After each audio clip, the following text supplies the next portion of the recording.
Hi, my name is Debbie Brewer, and I'm the Educational Services Manager for WAB Public Media. We are part of the 8 Ohio PBS Ed Techs, which were designed to provide support for educational technology integration. You can find a list of all the Ohio PBS Ed Techs in the comments section for this video, as well as a link to the general Ohio Ed Techs webpage, which is a collecting place for all the resources from all of our stations. This series we're bringing to you today is a little different for us because we've designed it towards parents, because we realize that the parents are having to take on a larger role in their child's education as a part of our response to coronavirus. If you check out this playlist, other videos in this playlist, you're going to see digital wellness, internet safety, online etiquette, managing and monitoring kids with mobile devices, and then tips and tricks to manage your remote students. But this video today I put together was really about being a digital citizenship. Being a digital citizen. One of the challenges that I found as I was doing this was just the overwhelming amount of information that's out there. So I tried really hard to just put a few resources together and show them to you in a pretty concise way. And I'm going to put all the links in the comments so you can go back on your own time and you can see which resources work for you and your family. So let's get started. Okay, so the first thing that we need to talk about in digital citizenship is basically what is a digital citizen. I really like this quote that I got from Engadget, and so that's why I included it here. But basically what it's telling us is that being a good digital citizen is really the same thing as just being a good citizen. It's just that we're doing it in a digital world. When we think about things like valuing education, participation in our community, listening, asking questions, standing up for others, and politely disagreeing. Those are all qualities that we would want in good citizens, so we would also want that in good digital citizens. So now that we know what a digital citizen is, how do we help our kids become those good digital citizens that we want them to be? Again, there's such a wide range of information out there for families. So I tried to find a few that I thought were the better ones, and this is one of the ones that really helped me as I looked through other resources as well. This is from MediaSmarts, which is a Canadian company. I would say it's kind of a parallel to Common Sense Media, which we're going to talk about later, which is an American agency. But this guide is a real simple overview, and let me just kind of show you what it looks like here. I love these 5 key tips for digital parenting. I'm going to show you those in just a second. But then I like the way it has divided into very simple areas. So respect people's feelings. And in this area, we're talking about drama, cyberbullying, healthy relationships, and then respecting privacy. We talk about your child's privacy, secure passwords, not sharing personal information. And then respecting property all the way into illegal downloading, plagiarism, hacking, and those things. One of the things I really also liked about this is the way it lays it out. How do I talk about?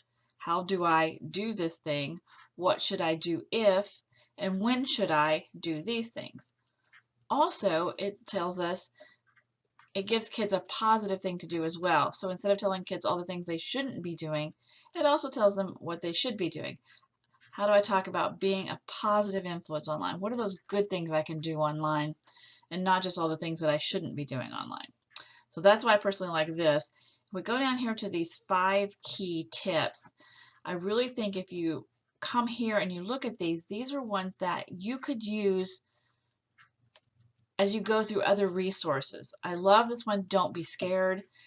There are a lot of scary things about the internet, but there are also a lot of really good things about the internet. I like the swimming pool analogy. What's the best way to keep our kids safe in a swimming pool? To teach them how to swim. So if we can teach them how to be safe on the internet, then we know that they're using it for the good that is out there for that.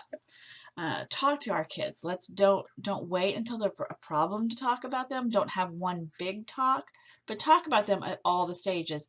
And even if they have experienced a problem on the internet, it's not too late to start talking to them. I like this be a part of our kids' media lives.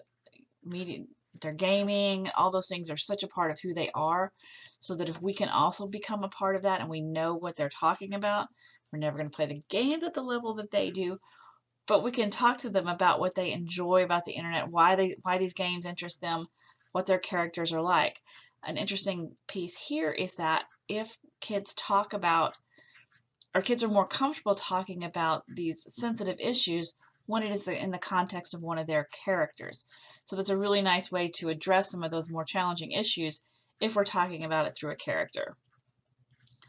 You really want to be that one that your kids come to when there is a problem. You want to set it up to that you're safe, that they can come to you for help when there is some issue, so that you don't want them feeling like that something has happened so bad that they can't bring it to you. And then the last one, set rules and communicate values. I like the way it talks about our rules communicate our values. So when we set rules about limits about what children can and can't do on the computer or online, we're explaining to them what our values are. I like the example of no devices at dinner. If you're not having devices at dinner, that means your value your family time of talking together, or whatever the rules you set are. Also communicate the why and how that you value, how it pertains to your family's values. So that's this resource. Let's look at some more. Okay, so the first one we're going to look at is the MediaSmarts that we just looked at their flyer or their brochure for parents. So when we go to their actual site, what I learned about them is they actually started in 1998 as Media Awareness Network, but then in 2012 they became MediaSmarts and overhauled their services to address the challenges of the digital world, the digital age. So they kind of morphed from one thing into another.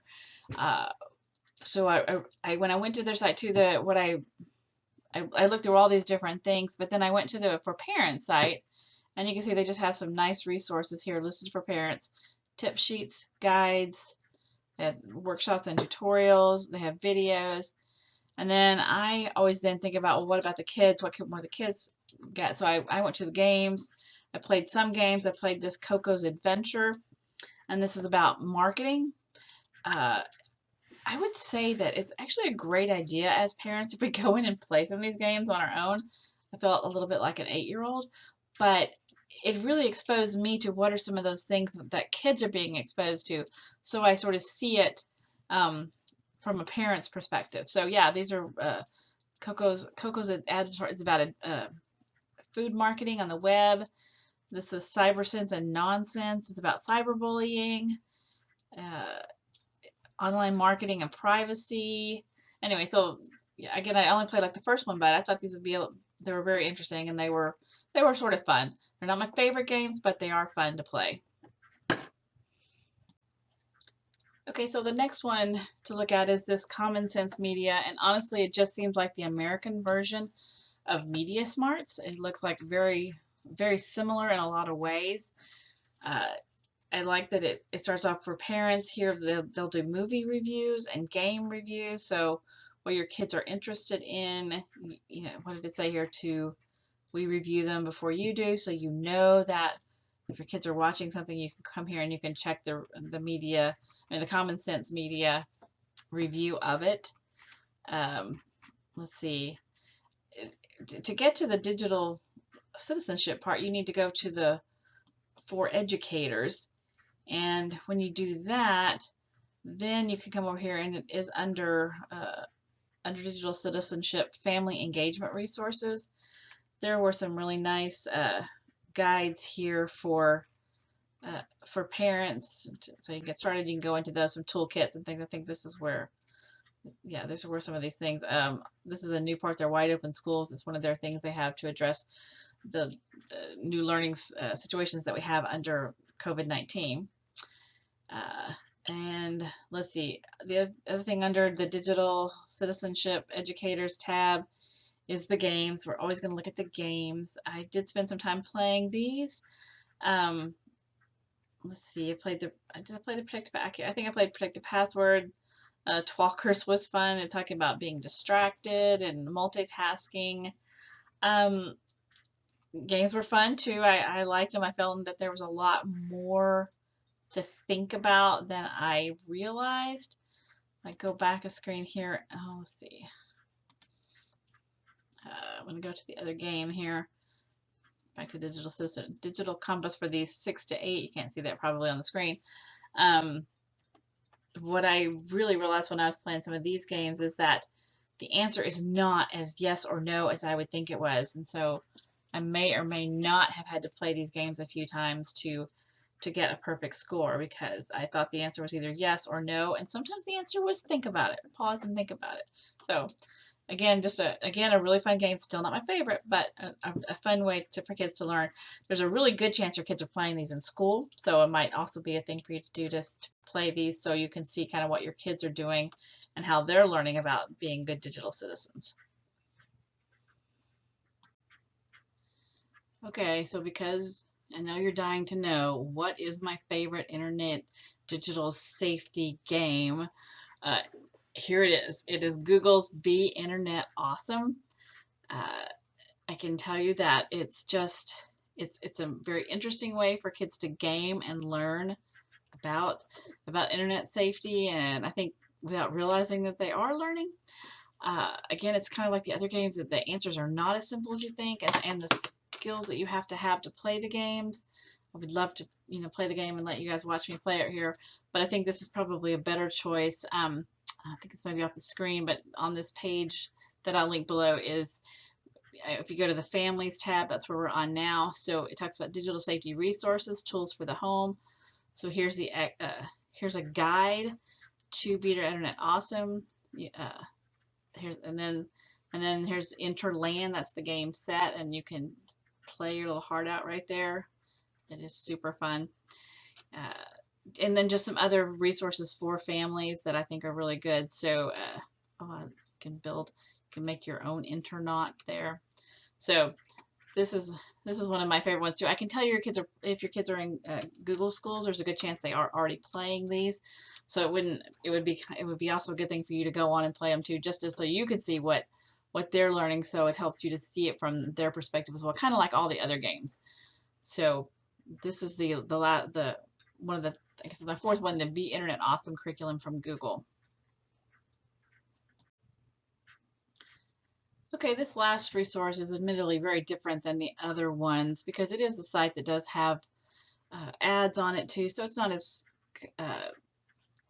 simple as some of the other ones. But this is where I found this good article on A Parent's Guide to Raising Good Digital Citizens. And so I thought that was very helpful too. And then as I began to look more, I realized that this is actually a site that's going to do some reviews on games and gears. And I didn't find that too much in all the other resources that we had out there. They seem to stay away from the actual tech. So I thought this was a good place for you to think about too, if you're thinking about which game or which device should my kids get. This will be a place where you could come to and you could get some information about that. Again, it's not necessarily a site that kids would use, but it is something that as a parent you might be interested in. So for the final slide here, I just wanted to show you again some of the places from the Ohio Ed Techs and who we are and what we do, so that you can reach out to your local stations and see what they have in way of resources to support you in this time of uncertain educational times through our COVID-19 quarantine period. So here are the 8 Ohio PBS Ed Tech stations. Again, I'm Debbie Brewer and I'm with WAB Learning Lab, but these are all the ones that serve the rest of the state of Ohio. And so we hope that you've enjoyed this video. There are again, like I said, there will be the links below, so you can go back and find the resources that I talked about in this PowerPoint. Thanks a lot.